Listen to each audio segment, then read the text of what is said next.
अब ध्यान देना, अब हम लोग कवर कर रहे हैं सेक्शन नंबर 134 के आगे सेक्शन नंबर 138 तक पूरा का पूरा आपका अकाउंट्स ऑफ कंपनी खत्म हो जाएगा। ठीक है, ध्यान देते हैं। सबसे पहले सीक्वेंस को समझने की कोशिश करना लॉजिकली।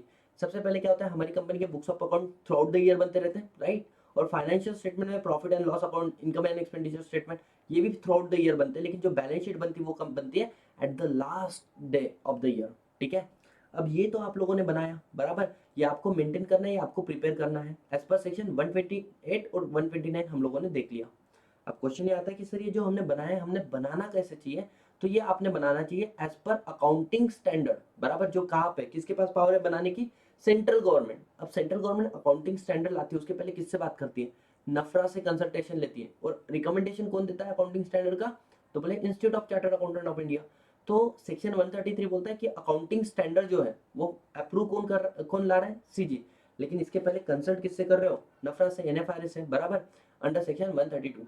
तो हमने ये सारे सेक्शन कवर कर लिए कल वाली क्लास के अंदर, राइट। और इसके आगे हम लोग बढ़ते हैं। अब क्या होगा, अब आपका फाइनेंशियल स्टेटमेंट बन चुका है, ये आएगा बोर्ड के सामने बराबर। फाइनेंशियल स्टेटमेंट अप्रूव हो जाएगा बोर्ड ऑफ डायरेक्टर से, और इसको पूरे के पूरे बोर्ड वाले लोग साइन नहीं करेंगे, कुछ director on behalf of board sign करेंगे। ठीक है, इसके बाद में जो फाइनेंशियल स्टेटमेंट बना ये किसको हैंड ओवर करेंगे हम लोग, ऑडिटर को, जो अपना नेक्स्ट चैप्टर होने वाला है। फिर ऑडिटर करेगा उसका ऑडिट, और उसके ऊपर बनाएगा ऑडिट रिपोर्ट, और किसको दे देगा, बोर्ड ऑफ डायरेक्टर को। अब ऑडिटर ने कुछ उसके अंदर रिमार्क दिए होंगे अच्छे बुरे बराबर, तो हम लोग क्या करेंगे, उस डायरेक्टर लोग उसके ऊपर अपने कमेंट देंगे, एक्सप्लेनेशन देंगे। ठीक है, फिर बन गया क्या हमारा फाइनेंशियल स्टेटमेंट, बोर्ड रिपोर्ट बराबर। तो बोर्ड ऑफ डायरेक्टर अप्रूव कर लेंगे इन दोनों चीजों को, और इनको क्या करेंगे, साइन। ये कहाँ पे कवर होता है, सेक्शन 134 के अंदर। इसके बाद में अब क्या हुआ, जो हमारे बोर्ड रिपोर्ट हो गया, ऑडिट रिपोर्ट हो गया, फाइनेंशियल स्टेटमेंट हो गया, समझ में आ रहा है। इनको अगर क्लब कर दूं तो ये बन गया आपका एनुअल रिपोर्ट। ये आप किसको भेजोगे, या आप भेजोगे मेंबर को, कितने दिन पहले, 21 दिन के पहले। ठीक है, कहाँ पे लिखा है, सेक्शन नंबर 136, मेंबर का अधिकार कि उसको ये सारा एनुअल रिपोर्ट मिलना चाहिए। ठीक है, अब इसके बाद में क्या होगा, एजीएम होगा, एजीएम में मेंबर क्या करेगा, उसको अडॉप्ट करेगा। और जैसे ही मेंबर ने उसको एजीएम में अडॉप्ट किया, उसका फाइलिंग हम लोग किसको करेंगे, आरओसी को करेंगे। कहाँ पे कवर होता है, सेक्शन नंबर 137 के अंदर।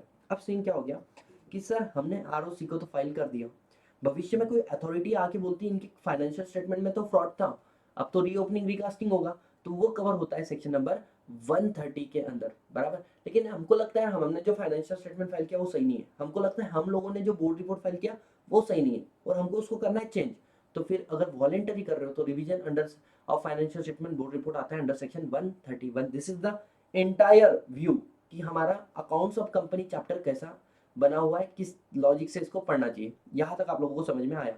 आगे बढ़ते हैं हम लोग, सेक्शन नंबर 134 को कवर करते हैं। इजी तरीके से समझाता हूँ। सबसे पहले क्या होता है, फाइनेंशियल स्टेटमेंट जो है वो अप्रूव किए बोर्ड ऑफ डायरेक्टर ने बराबर। मतलब इसमें क्या आता है सर, फाइनेंशियल स्टेटमेंट अगर कंसोलिडेटेड फाइनेंशियल स्टेटमेंट हो गए तो वो अप्रूव तो पूरा बोर्ड ऑफ डायरेक्टर करेगा, लेकिन साइन कुछ लोग करेंगे। साइन कौन करेंगे, अगर कंपनी के चेयरपर्सन को हमने अथोराइज किया है बराबर, चेयरपर्सन कभी भी मीटिंग का होता है और चेयरमैन कंपनी का होता है, तो यहाँ पे लिखा है चेयरपर्सन। चेयरपर्सन को अथोराइज किया तो वो साइन करेगा, वो उसको अथोराइज नहीं किया तो बोले दो डायरेक्टर साइन करेंगे, उसमें से एक एमडी होना चाहिए। अगर एमडी होगा तो, एमडी नहीं होगा तो सर कोई भी दो डायरेक्टर साइन करेंगे। ठीक है, इसके अलावा बोला है कि कंपनी में अगर ये तीन लोग हैं तो इनकी सिग्नेचर कंपलसरी है, सीईओ, सीएफओ, सीएस। इसके अलावा 1% कंपनी, एक डायरेक्टर भी अगर आपकी बोर्ड रिपोर्ट को साइन कर दे, that is more than enough. Sorted एकदम आराम से। इसके बाद में क्या हुआ, हमारा फाइनेंशियल स्टेटमेंट अप्रूव हो गया, वो साइन भी हो गया। इसके बाद में हमने ऑडिटर को दिया, सबमिशन टू ऑडिटर। ऑडिटर ने क्या किया, ऑडिट रिपोर्ट बनाया, किसको दिया, कंपनी को। उसके अंदर क्वालिफिकेशन होगा तो board of director board report में उसका एक्सप्लेनेशन लिखेगा।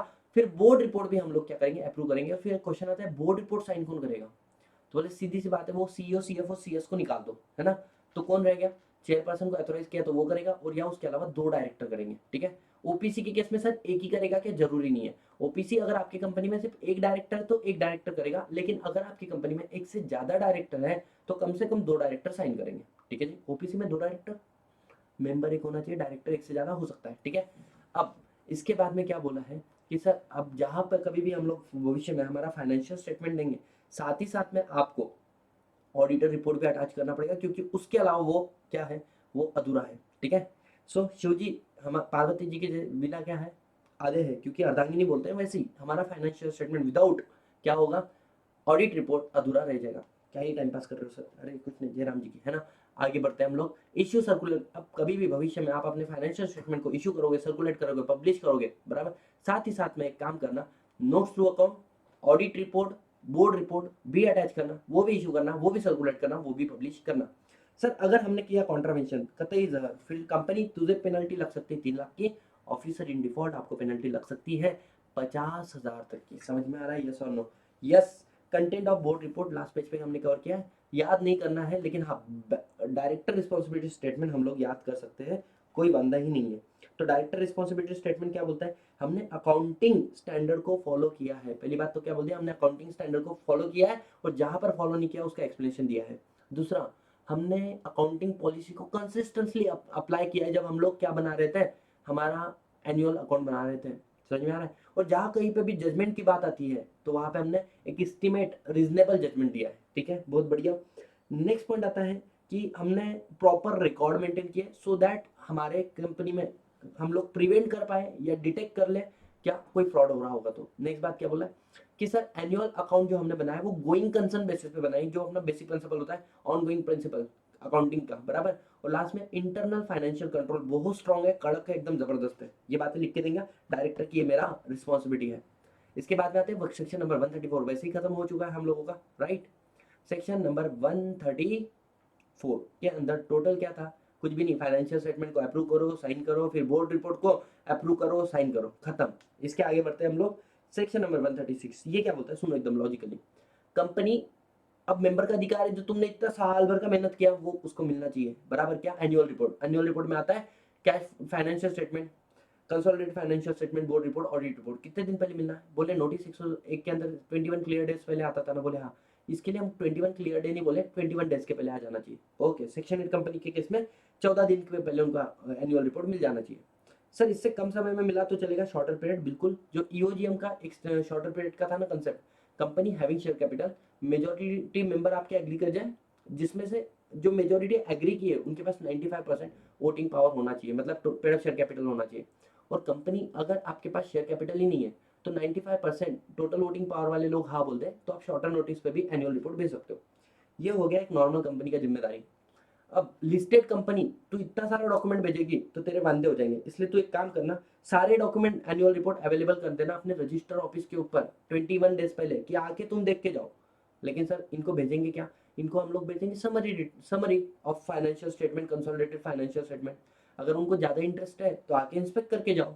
लेकिन अगर कोई मेंबर बोलता है मेरे को पूरे के पूरे डॉक्यूमेंट चाहिए, तो क्या पूरे डॉक्यूमेंट देना हमारा भाग्य है? अरे आपका भाग्य है और ये आपका सौभाग्य है कि तुम्हारे जो शेयर होल्डर है वो इतना मतलब ऐसे खतरनाक है कि तुमको पूरा पूरा फाइनेंशियल स्टेटमेंट मांग रहे हैं, तुमको देना पड़ेगा, है ना। इसके बाद में मैनर ऑफ सर्कुलेशन क्या है? Manner of circulation applicable listed company को है या फिर ऐसी अनलिस्टेड कंपनी जिसका नेटवर्थ 1 करोड़ और उसका पेड़ एंड लिखा है और नहीं लिखा है, और उसका टर्नओवर 10 करोड़ से ज्यादा होना चाहिए। ठीक है, क्या है मैनर ऑफ सर्कुलेशन? आपके मेंबर का अकाउंट डीमैट में है शेयर, हाँ, ईमेल पे भेज दो। सर डीमैट में शेयर तो नहीं है, लेकिन उसने बोला मेरे को इलेक्ट्रॉनिक मेल से, इलेक्ट्रॉनिक माध्यम से आप क्या दे सकते हो? डॉक्यूमेंट एनुअल रिपोर्ट दे सकते हो, वैसे भेज दो बोले। ठीक है। एनी अदर केसेस में इनकॉर्पोरेशन ऑफ कंपनी वाला चैप्टर था ना, serving of document, section number 20, उसके अंदर मोड बताया कैसे, register post, paid post, courier, living at office, बराबर। वो सारी काम भी करोगे तो भी चल जाएगा, बहुत बढ़िया। यहाँ पे अब आता है सर लिस्टेड कंपनी के लिए और एक जिम्मेदारी, क्या? लिस्टेड कंपनी, तुमने मेंबर को भेजा ना? बोले हाँ। इंस्पेक्शन के लिए अवेलेबल कर दिया ना? बोले हाँ। एक काम करो, बोले क्या? अपने वेबसाइट पे भी अपलोड करो, अपने वेबसाइट पे भी अपलोड करो अपना financial statement, consolidated financial statement. इसके अलावा आपकी जो इंडियन सब्सिडरी है ना, उसकी स्टैंड अलोन बैलेंस शीट भी फाइल करो, उसकी स्टैंड अलोन बैलेंस शीट भी फाइल करो, ऑडिटेड होनी चाहिए। 110% इंडिया में हो तो ऑडिटेड होनी चाहिए। नेक्स्ट पॉइंट आता है फॉरेन सब्सिडरी की स्टैंड अलोन बैलेंस शीट भी अपलोड करो। ठीक है। अगर सर उनके कंट्री के लॉ के हिसाब से उसको ऑडिट करना मैंडेटरी नहीं था, बोले अनऑडिटेड फाइल कर। सर वो ची चा चू चू लैंग्वेज में लिखी थी, मतलब चाइना की लैंग्वेज थी, तो बोले एक काम कर, उसको इंग्लिश में ट्रांसलेट करके अपलोड कर। और सर अगर मानो हमारी वहाँ पर एक सब्सिडरी है फॉरेन की जिसके नीचे और भी सब्सिडरी है, तो जो पहली सब्सिडरी है ना उसका कंसोलिडेटेड फाइनेंशियल स्टेटमेंट अपलोड कर दे, तेरे को बाकी सब्सिडरी का कुछ अपलोड करने का जिम्मेदारी नहीं बनता। समझ में आया बच्चों? बोलो यस और नो। यस। तो यहाँ पर हो गया सेक्शन नंबर 136 भी खत्म। इसके बाद में आता है सेक्शन नंबर 137। 137 क्या बोलता है? देखो कंपनी, मेंबर का अधिकार था कि नहीं फाइनेंशियल स्टेटमेंट मिलना? बोले हाँ। अब उन्होंने अडॉप्ट, अब उनको आपने दिया, उन्होंने अडॉप्ट किया, आरओसी बोलता है मेरे को भी तो दे, मेरे को भी तो दे, मेरे को भी तो पता चलना चाहिए कि आपका फाइनेंशियल स्टेटमेंट में क्या लिखा हुआ है। तो अगर आपकी कंपनी का एजीएम हो चुका है, अगर आपका कंपनी का एजीएम हो चुका है, तो जैसे एजीएम कंप्लीट होता है उसके 30 दिन के अंदर आपने क्या करना है, फाइनेंशियल स्टेटमेंट देना है। किसको? आरओसी को, in the form AOC for या एओसी फॉर सीएफएस या फिर AOC for XBRL, depend upon the types. हर एक कंपनी को एओसी फोर तो लगता ही है। सीएफएस अगर आपकी कोई सब्सिडरी होगी, और एक्सबीआरएल मतलब एक्सटेंसिबल बिजनेस रिपोर्टिंग लैंग्वेज कब लगेगा? लिस्टेड कंपनी के केस में, या कोई भी कंपनी जिसका paid up share capital 5 crore के से ज्यादा है, या जिसका टर्नओवर 10 करोड़ या 10 करोड़ से ज्यादा है, या जिस कंपनी को इंडिया से एप्लीकेबल होता है। ठीक है सर, किसको एप्लीकेबल नहीं है XBRL? Banking company, insurance company, non banking financial company, housing finance company को एप्लीकेबल नहीं है। और आपको एक बार एक्सबीआरएल एप्लीकेबल हो गया, हर साल आपको एक्सबीआरएल में ही फॉर्म भरना पड़ेगा। समझ में आया? यस। अब क्या हुआ, एजीएम हुआ, क्या बोले? हाँ हुआ। फाइनेंशियल स्टेटमेंट अडॉप्ट हो गया। जैसे एजीएम कंक्लूड हुआ 30 दिन में फाइल करो आरओसी को।